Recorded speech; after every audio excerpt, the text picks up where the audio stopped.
Good morning, my friends. My name is Lama Jigme Gyatso, and this is Enlightened Fitness, where first we will diabolically use high-intensity bodyweight interval training to help you cultivate the body of a Tantric Sex God, and then we'll use guided meditation to help you cultivate both the heart and the mind of a Buddha. If this is your first time tuning in, I'll direct your attention to the place about 3 inches below the video. There's a little button that reads Show More. When you use your mouse to click that, it'll reveal a list of links as long as my arm. So here's the deal. When you go to my website, lamajigme.com, on the far right, you'll notice a tab for weight loss. And I offer a 5-point process to do that. It's simple. Make water your beverage of choice. And I forgot all the rest. How's that? Intermittent fasting, which means basically choose which part of the day you eat, choose which part of the day you don't eat. Eat every day. No starvation is required. Low-fat, whole-food, plant-based diet. Interval training, bodyweight fitness. Very, very simple stuff. So it doesn't matter how hard you work out. If you're putting crap in your mouth, you're going to get horrible results. 70% of weight loss is determined by what you do in the kitchen. So the second link below the video will take you to a page all about the whole food, low-fat, whole-food, plant-based diet. There's discounted books you can get from Amazon. There are free videos you can watch. There are free, YouTube channels I'll hook you up with. A bunch of nominal, no less free resources. One of them is this lovely book by Dr. McDougall. I'm going to read you a passage right quick. Probably be easier to do if I was wearing my spectacles. Hunger triggers survival mechanisms. Regaining weight may have caused you much disappointment and guilt. Many people become angry at themselves and feel like failures. They do not realize that the battle against hunger was never meant to be won. Your own body turns against you in that battle. When you go hungry for a prolonged period, your body reacts as it would to starvation. Studies have shown that the body has a number of survival mechanisms that food deprivation sets in motion. One is a tendency to overeat when food becomes available again, in order to get ready for the next period of food shortage. After World Wars I and II, victims of starvation found it difficult to control their appetites. Often they would consume 4,000 to 5,000 calories per day, many of them becoming obese. There are reports of prisoners, castaways, and lost explorers who overate, sometimes to the point of death, when food was made available to them after a period of forced semi-starvation. Thus, when dieters stop dieting, they often overeat and regain more weight than they were carrying before they started fasting. Obviously, this can be frustrating, especially given the effort people make to lose the weight in the first place. People who are starving may also experience improved efficiency of their intestines, which become better at absorbing nutrients after a period of starvation. Thus, when they start eating again, they gain weight more quickly than they did before they began to diet. Another of the body's survival mechanisms is in response to insufficient food is to lower its metabolic rate. With complete starvation, the average weight loss is almost 6 pounds a week. At this rate, death can be expected within 21 days for a man of average size. However, voluntary starvation in otherwise healthy young men of normal weight can usually be sustained for a little more than 60 days. The survival time is tripled because the metabolic rate drops during periods of food scarcity. Lowered metabolism means that dieters burn fewer calories both at rest and when they exercise. See Chapter 9 for more on exercise. In other words, these survival mechanisms mean that the body works against you when you are dieting. Your intention is to lose weight as quickly and as efficiently as possible. You believe that if you put yourself through a semi-starvation routine, weight loss will be easier. But it doesn't work out that way. It's true that you lose weight because your metabolism slows and calories are consumed. Weight loss requires more effort and more willpower. Quick note on intermittent fasting. Intermittent fasting is not about caloric deprivation. You want to calculate how many calories you require to thrive in a day, and be sure to consume that during one's eating window. So, if one's eating window began with lunch and ended with dinner, let's assume it was a 6-hour long eating window. Then during that eating window, you would consume your 2,000 or 3,000 calories of low-fat, whole food, plant-based foodstuffs. And then then after dinner, you wouldn't eat till lunch the following day.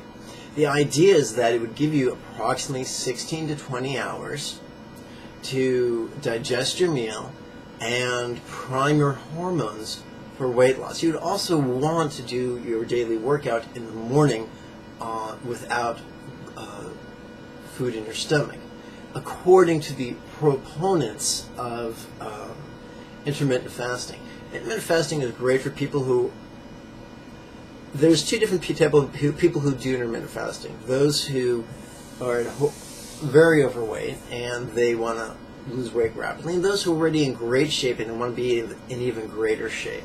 The people who turned me on to intermittent fasting were already bodybuilders, and they were already, working hard, and they just wanted to reduce their body weight without losing muscle mass, and they did a fabulous job of doing that. So it's very convenient just to eat lunch and dinner and nothing afterwards. Let's continue. Moreover, these survival mechanisms are cumulative. The more you diet, the more efficient your body becomes at using food. Thus, weight loss is slower on the second diet than the first, and each time you begin a new diet, you will have a harder time losing weight because your body has been trained to survive during periods of starvation. In short, the more you diet, the harder it becomes to lose weight. And that, my friends, is why we do not need a diet, we need a lifestyle. Some people think they should reward themselves by quote-unquote splurging. Don't.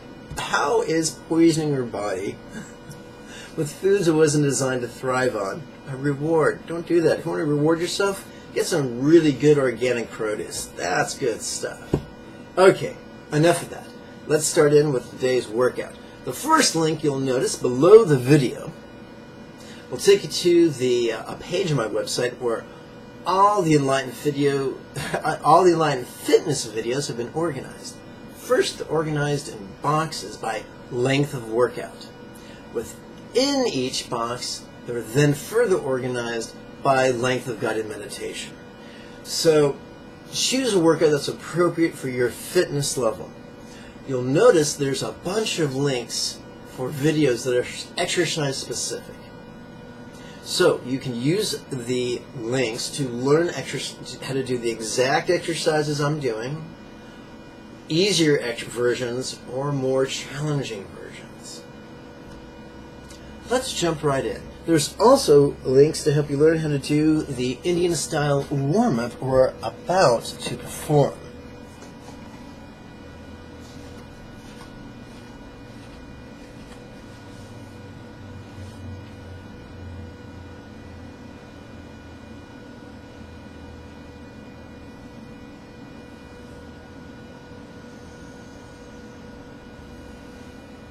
Let's warm up using 2 repetitions of Indian-inspired 12-phase sun salutation.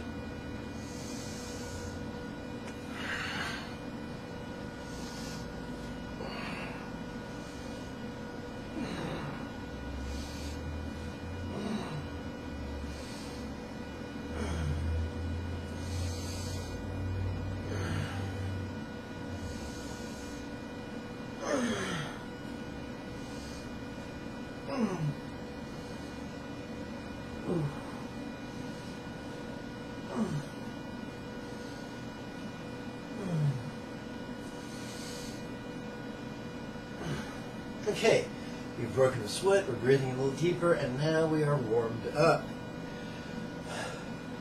I invite you to join me for 5 circuits of 4 exercises. Let's start with the first set of squats.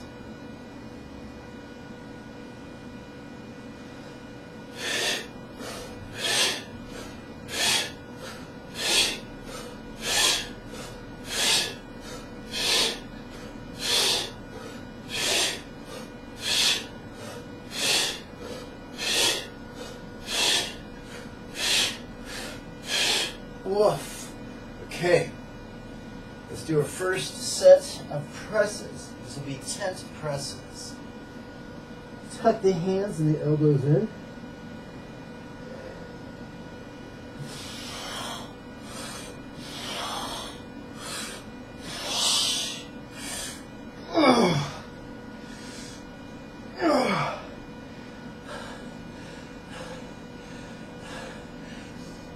First set of core work. We start from a push-up position. We use our abs to lift our ass.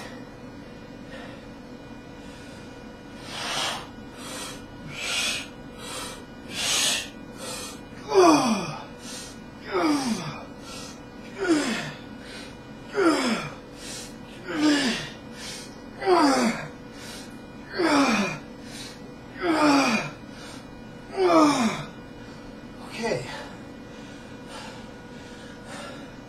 First set of pulling, palms towards face.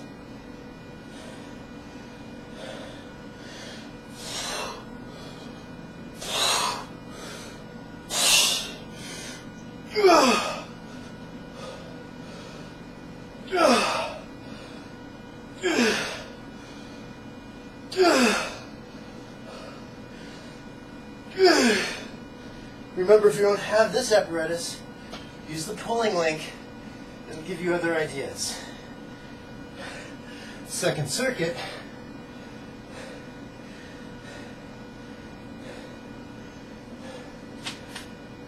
Heel squats.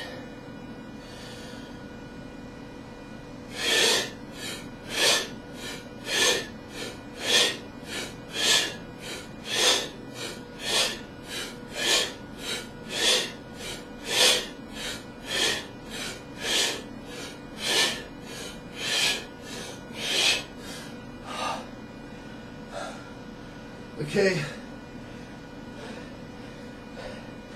Second press, reptiles.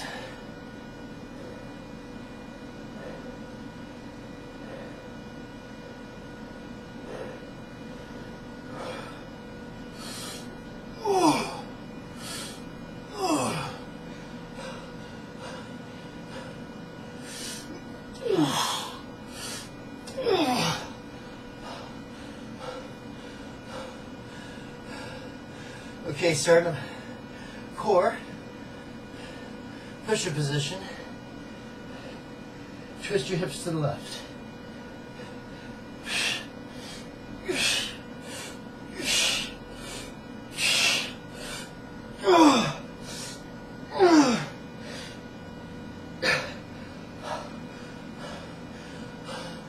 Pull, palms facing away from the face.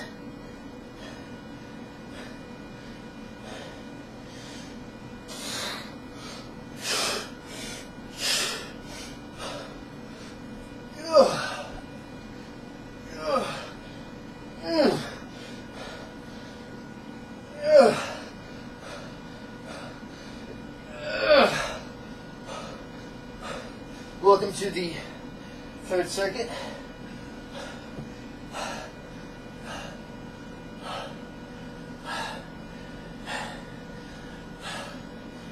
Back to squats on the toes.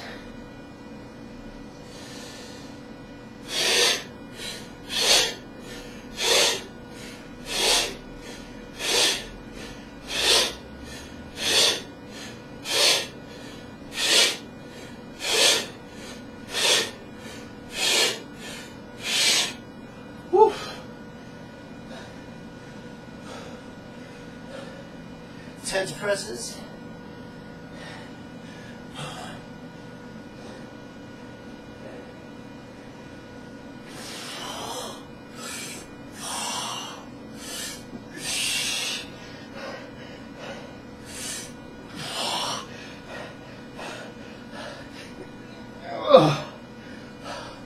Core work. Push-up position. Hips squared. Lift your ass.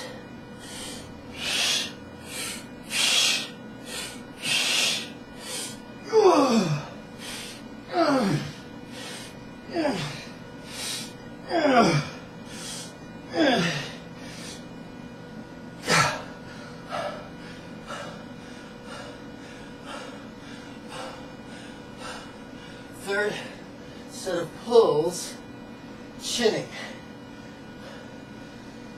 Palms facing face. Palms towards face.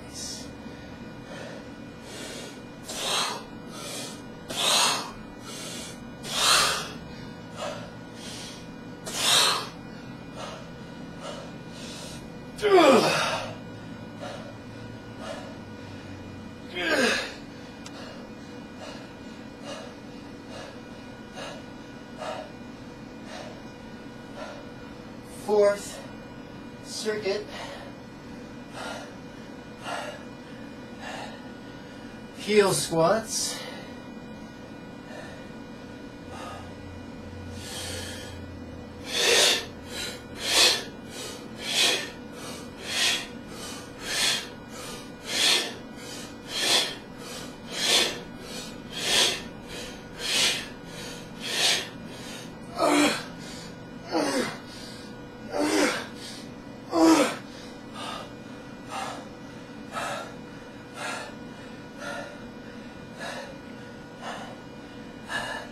reptile press,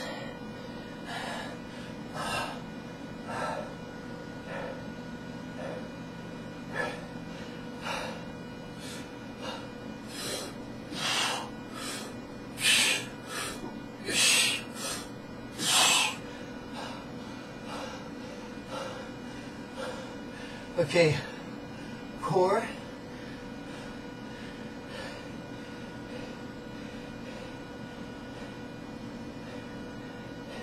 hips twisted to the right or left.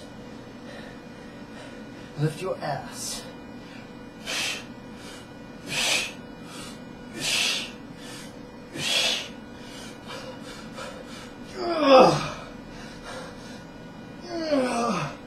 Okay.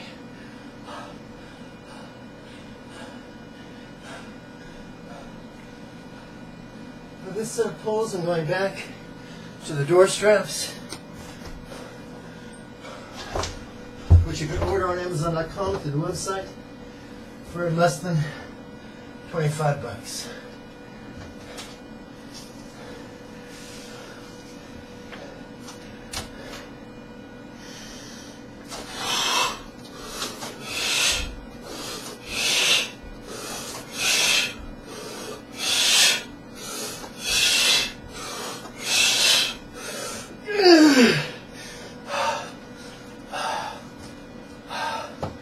Welcome to the fifth and final circuit.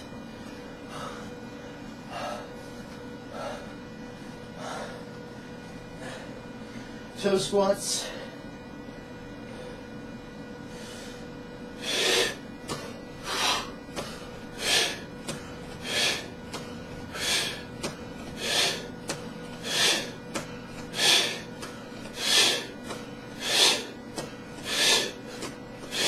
Wow.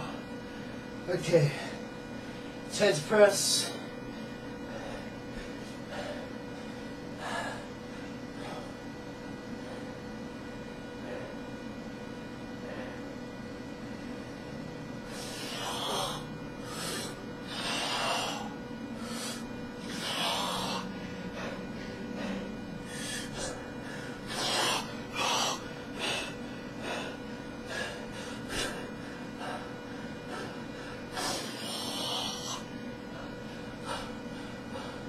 Okay, core, Push-up position.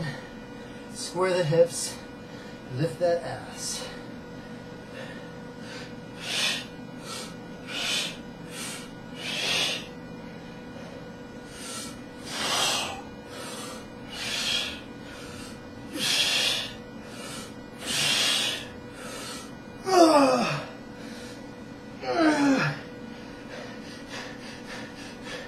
Okay, let's conclude with strapping chin-ups.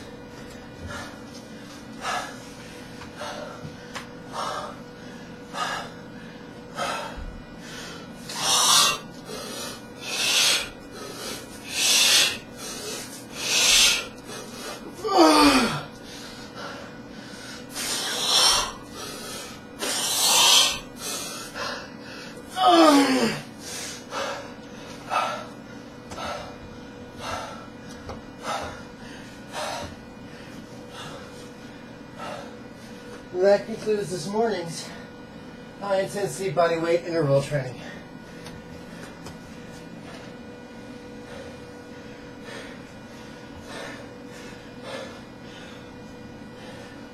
Performed, of course, under the watchful gaze of the neighbor's cat.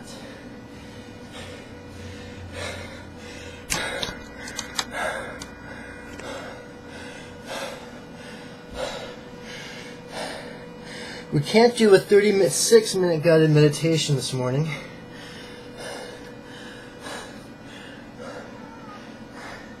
Because I've got an appointment to scurry off to.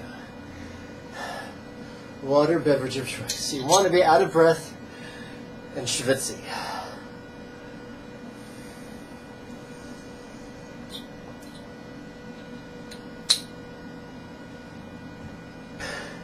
Schwitzy, of course, being Yiddish for sweaty.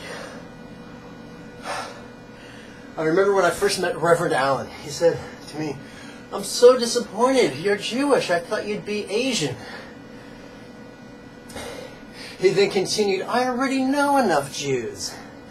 Then I put my hand on his shoulder and said, "Oh, Reverend Allen, you can never know enough Jews."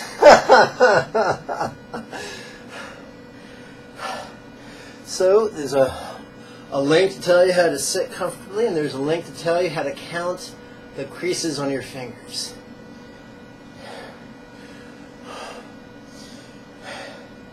Let's begin with joy. We're going to do an analytical metta, or loving kindness meditation, the flavor of loving kindness that intends to lavish everyone. But joy, remember, the love we're talking about is not a mere emotion, but an intention, which means you can feel cranky, yet still will others well. That does not make you a hypocrite, that makes you a hero. And if I could be so bold as to say, a bodhisattva hero.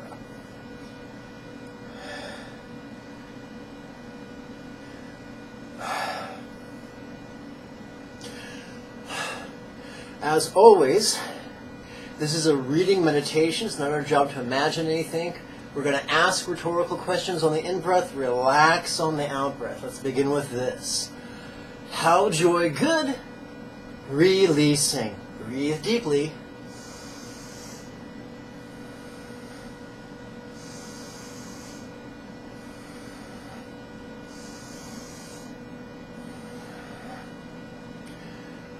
Now we ask, remember these are rhetorical questions, we don't try to answer the questions, we just ask them and relax. How joy feel? Releasing. Cat thinks I'm talking to him. How joy feel? Releasing.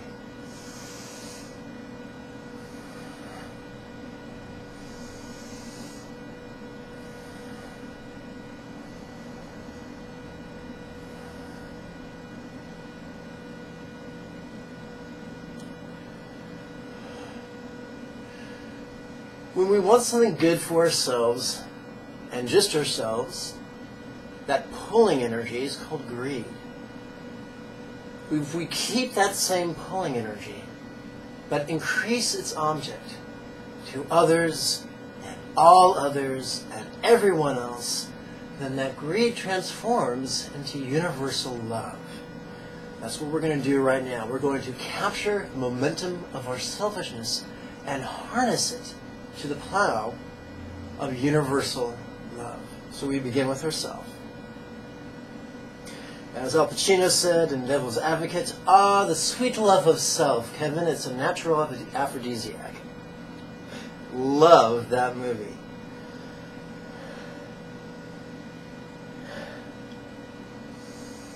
Now to me, give great joy.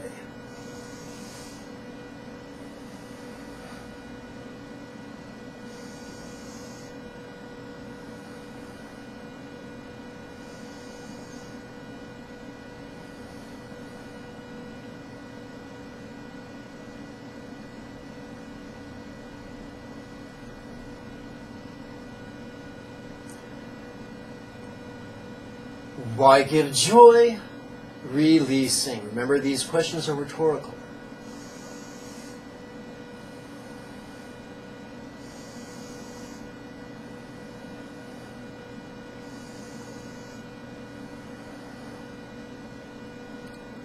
Now to some, give great joy.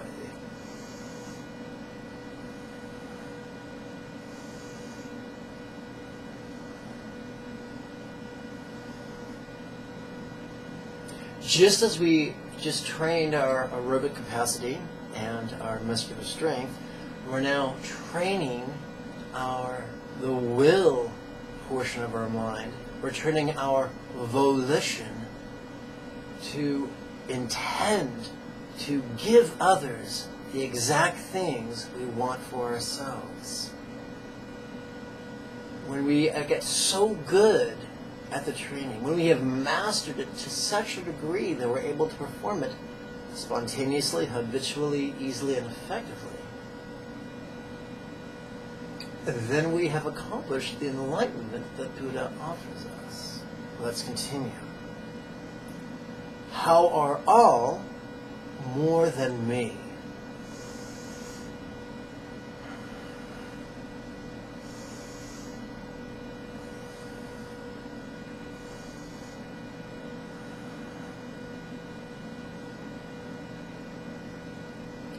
Now to all, give great joy.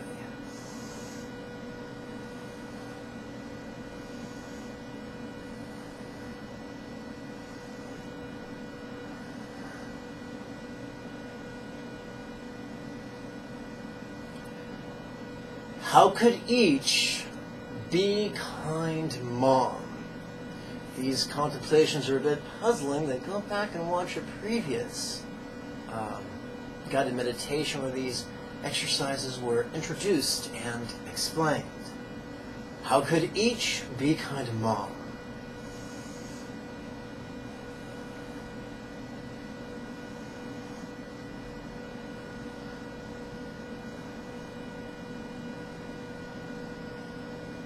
Of all the people we can show compassion towards, it's easiest to show compassion towards our mom, even if she was far less than Carol Grady. Using using Buddhist reasoning techniques, we can imagine that first we've had innumerable lifetimes, and therefore we've had innumerable mothers. And who are those innumerable mothers? The living being, the innumerable beings in samsara. So we can imagine what it would be like if every living being had at least taken one turn at being one of her previous kind mothers. This is not dogma to be grasped rigidly with white-knuckle intensity, but mere possibilities to explore. A thought experiment, if you will, not unlike Schrodinger's cat.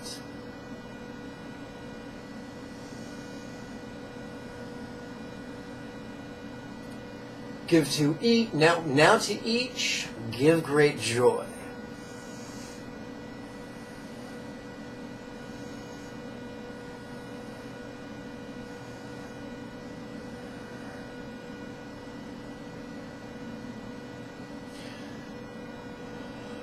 For the next 3 minutes for the next 3 and final 3 minutes of guided meditation, We're now going to play with the opposite side of the coin.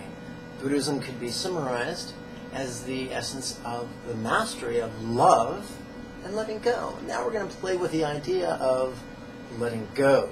Remember, on each in-breath, we have a tendency to tighten up and concentrate. On each out-breath, we have a tendency to relax and let go.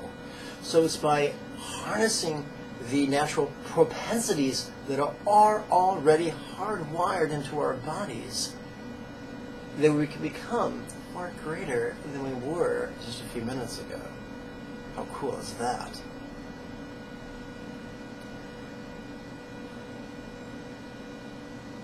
What feeling? Releasing. Don't be scared to breathe in deep.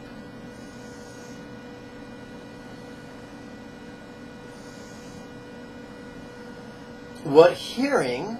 Releasing.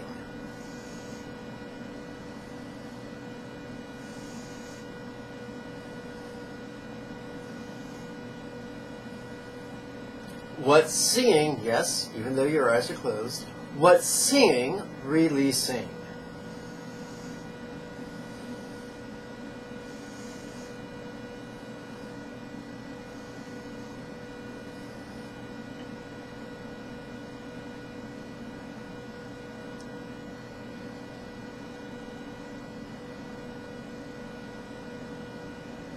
How is this dependent?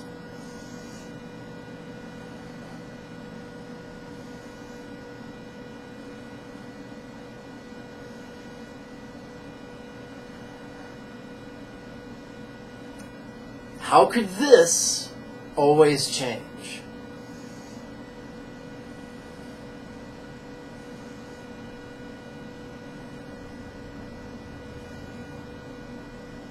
Notice these are not affirmations to be grasped, but mere possibilities to be explored or played with, like a child would a toy on Christmas morning or Hanukkah evening.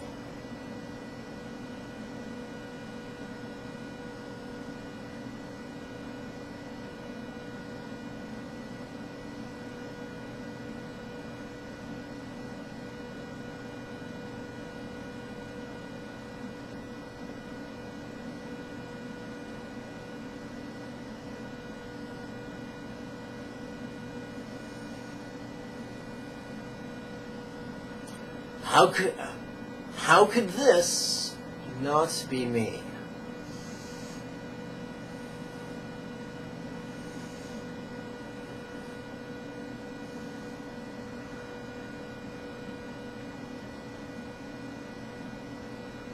For the final minute of meditation, how could this be funny?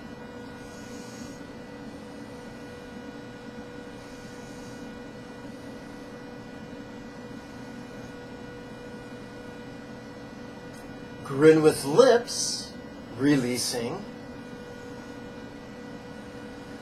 Grin with cheeks, releasing. Grin with eyes, releasing.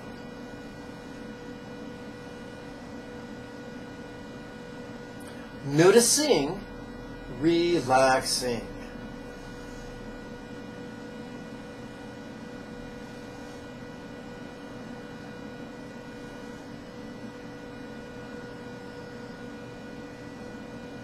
If we had more time, we'd cool down with a gentle set of geriatric yoga, followed by some more Indian bows and Vietnamese bows, but I'm too short in time. I'm going to recite 3 recitations that help to protect, share, and multiply the good karma that I've just generated, and I invite you to repeat after me. I'll say a phrase, and then you repeat it, kind of like call and response, or monkey say, monkey repeat. Oh yeah. I just called you a monkey.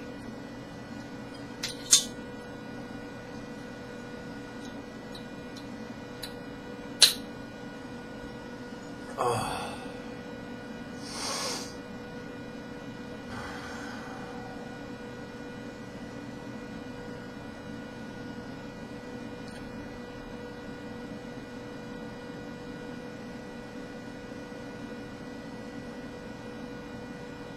Through this virtue may now accomplish the spontaneous, habitual, easy, and effective mastery of Buddha's mental yogas, of wisdom, peace, love, and joy. And now lead every living being, without exception, to this ground. If you wanted to, you could put your hands in the puckered palm position right in front of your throat. Well, lips, fingers in front of your lips, palms in front of your throat. Or you can drop the palms down to your heart, whichever you prefer. Second recitation. May everyone be happy. May everyone be free from misery. May no one ever be separated from their happiness. Whoops, that's the wrong one. I apologize, folks. Let's try that again. May everyone be healthy, wealthy, and happy. May everyone practice skillfully and joyfully. May everyone accomplish Chain Re Zig in this life, and then help many others do likewise.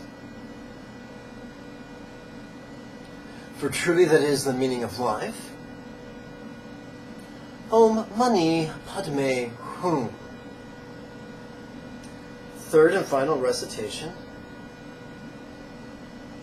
May I always be cared for throughout all my lives by the Buddha of infinite light emanating as my kind teacher.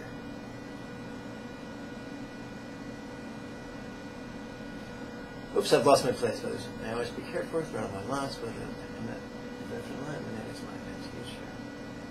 And as such may I always enthusiastically and joyfully tread this excellent path praised by the conquerors. There you have it, folks, the uber short guided meditation. And as short and as silly as this is, I promise you that if you practice this once every morning and once every evening, things will shift in your life.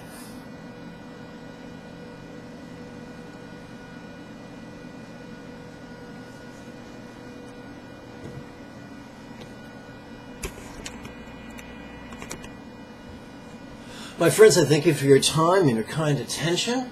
Thank you for your enthusiasm to evolve, not just physically, but emotionally as well. And I thank you for your support. May you and yours be healthy and happy. Om Mani Padme Hum. Before you go, I invite you to click the subscribe button, as well as the like button and the share button.